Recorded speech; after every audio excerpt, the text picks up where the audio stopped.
I still remember that morning like it happened yesterday. The air was crisp, the sun had barely climbed over the hills, and all I wanted was to enjoy a quiet cup of coffee on my porch before feeding the chickens. But the moment I stepped outside, my heart sank. Right there, across my only road home, stood a giant steel gate, welded shut and shining in the morning light like a prison door. It wasn't there yesterday. And to make it worse, hanging right in the center was a brand new metal sign that read, "Private Property. HOA Members Only." At first, I thought it had to be some kind of mistake. Maybe a construction crew had set it up in the wrong place. But as I got closer, I realized this was no accident. The posts were cemented deep into the ground, the gate was reinforced, and the lock was industrial grade. Whoever put it there wanted it to stay there. My name's Miles Carter. I'm a retired military engineer. I spent 30 years designing bridges, tunnels, and field systems for the U.S. Army. After retiring, I wanted something simple: peace, quiet, and a small piece of land to call my own. So I bought 20 acres of farmland just outside Denver. For 2 years, it was perfect. The birds woke me up instead of alarms. My dog, Jasper, ran free without leashes or fences. I grew vegetables, fixed old tractors, and helped my neighbors with odd jobs. Life was good, until the day that gate appeared. That was the day I met her, the self-proclaimed queen of the HOA, Karen Delmont. I spotted her standing near the gate, clipboard in hand, sunglasses perched high on her nose like she was guarding Buckingham Palace. She had that look, the kind of smug confidence only people with a little bit of power and way too much free time seem to have. I approached her calmly and asked, "Ma'am, what's this gate doing here? This is the only road that leads to my farm." She turned to me slowly, smiled, that tight, condescending smile that never reaches the eyes, and said, "You're not part of the HOA, Mr. Carter. You'll need to find another route." I stared at her, thinking she must be joking. "Another route?" I said. "Lady, that's the only road. My deed shows full access through here." Her tone didn't change. Her smile didn't fade.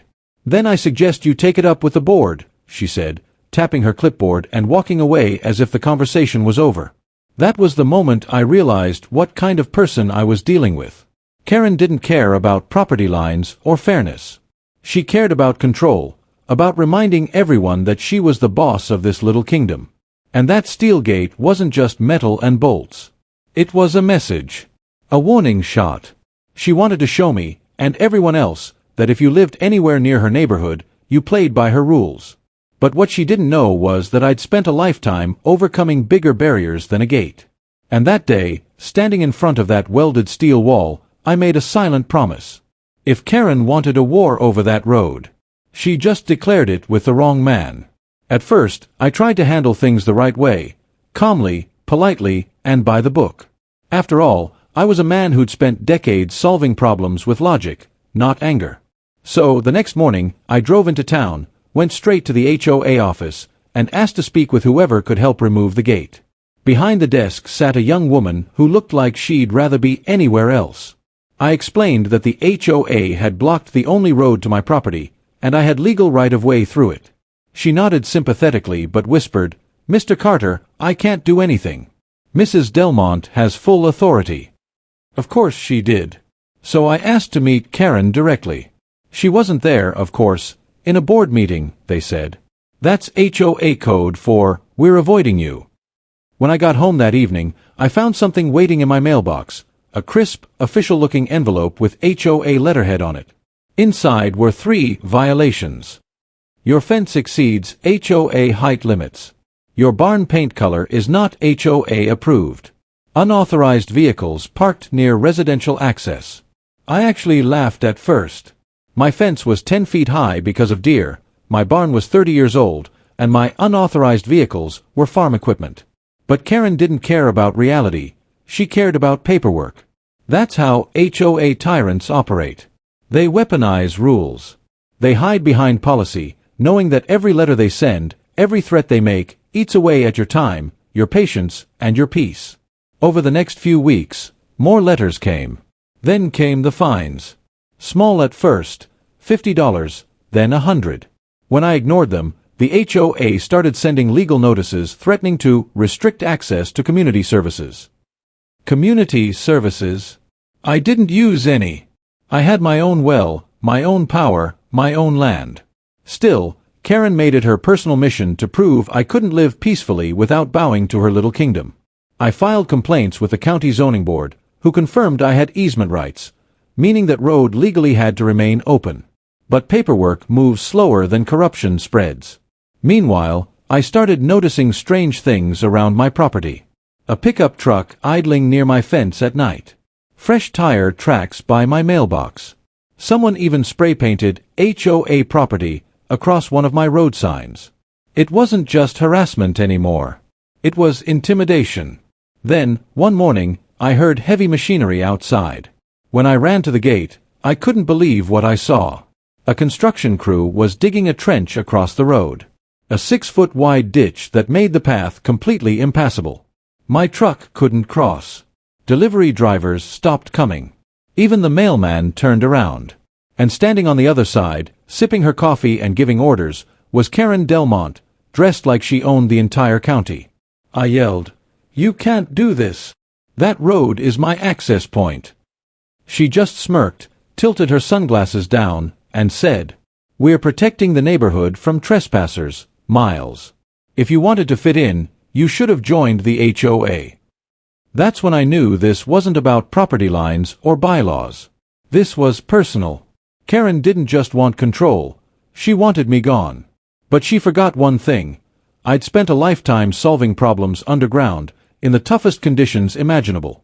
And if she thought that gate and trench would stop me, she was about to learn how deep I could go. For a few days after that trench was dug, I'll admit, I felt defeated. Standing there, staring at that ditch, I realized just how far Karen was willing to go. I couldn't even drive to town anymore. I had to park my truck half a mile away and walk back to my own home like some kind of trespasser on my own land. But anger has a funny way of sharpening your focus. And if Karen wanted to make me feel trapped, she picked the wrong man to cage. See, before I was a farmer, I was an army engineer, a problem solver. I built temporary bridges under enemy fire, repaired collapsed tunnels, and figured out how to move troops without being seen. I'd been in worse situations than this, and I knew one thing for sure: when someone blocks your path, you find another way around. Or, in my case, under. That night, sitting in my workshop, I spread out a county map across the table. I marked the gate, the trench, and my property line. Then I started sketching an idea that made me grin like a kid again. A tunnel. Not some childish escape hole.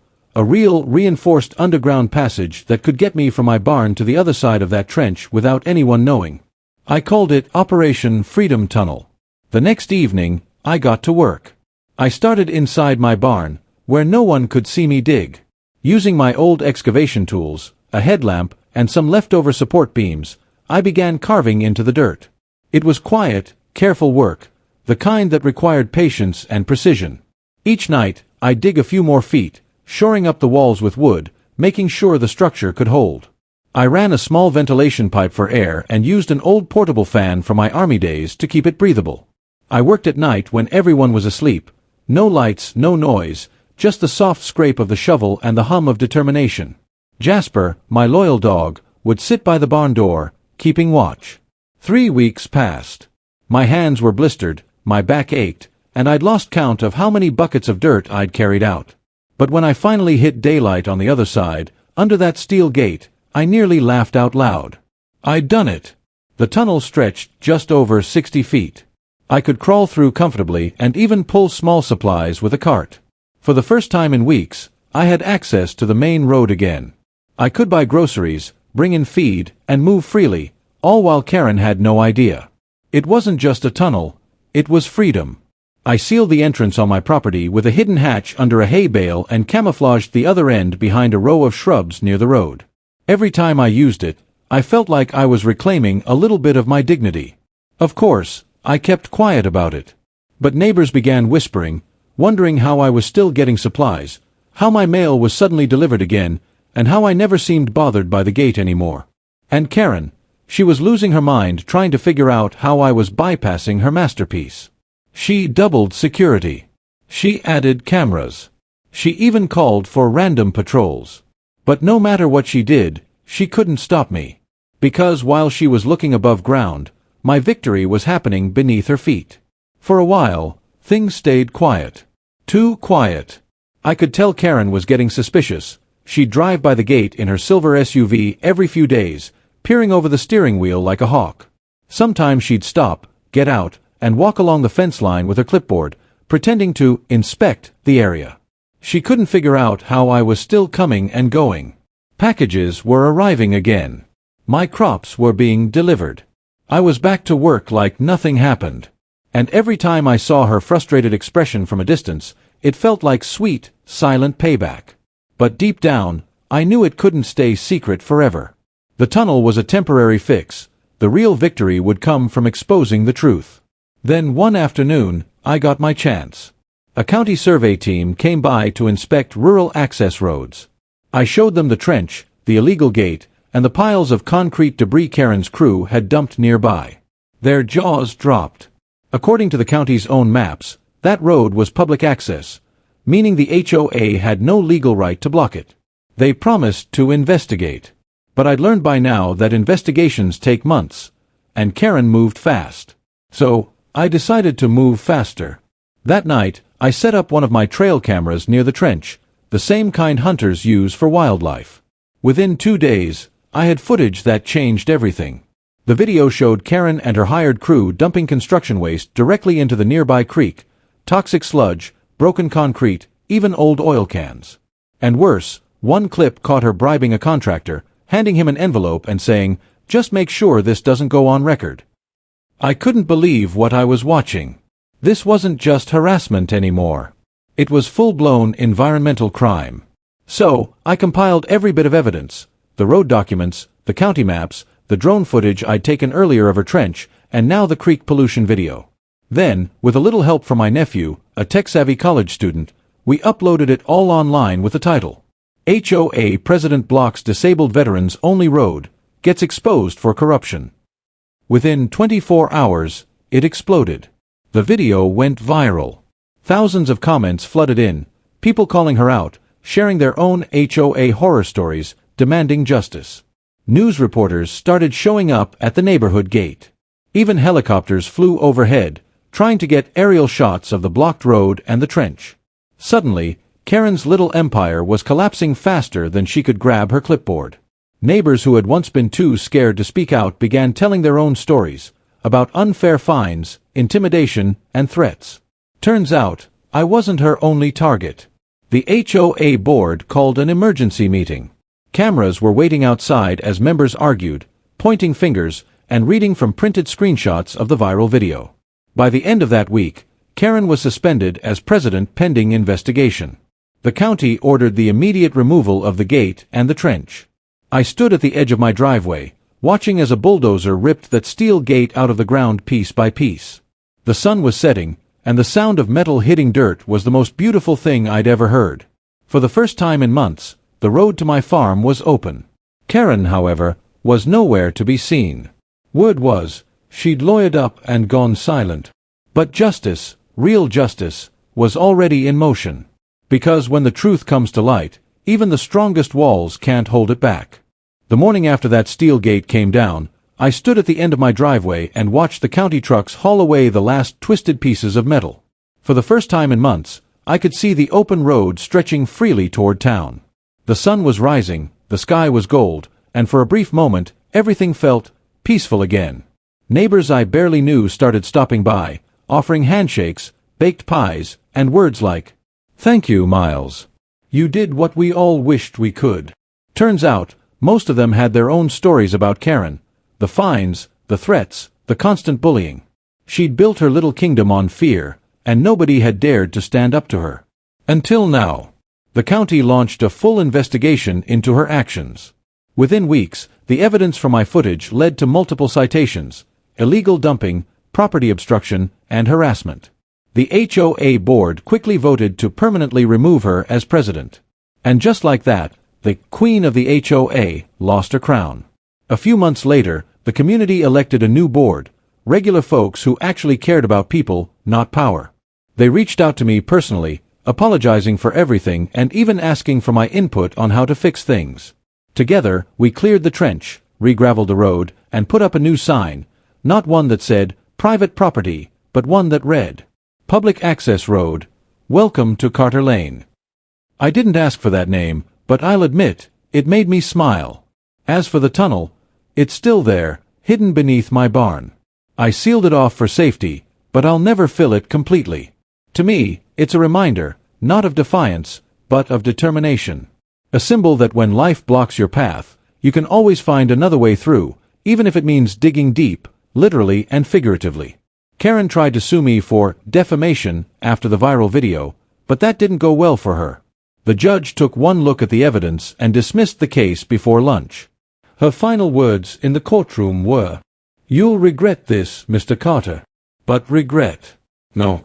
I felt peace. Because standing up for yourself isn't always about fighting. Sometimes, it's about staying calm, staying clever, and letting truth do the heavy lifting. These days, the community feels different. Kids ride bikes down that road. Neighbors wave again.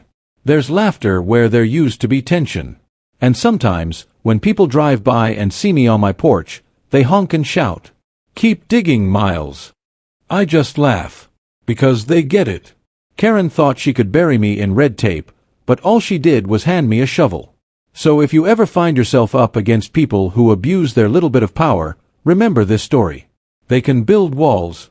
They can dig trenches. But you can always dig tunnels. And sometimes, those tunnels lead straight to justice.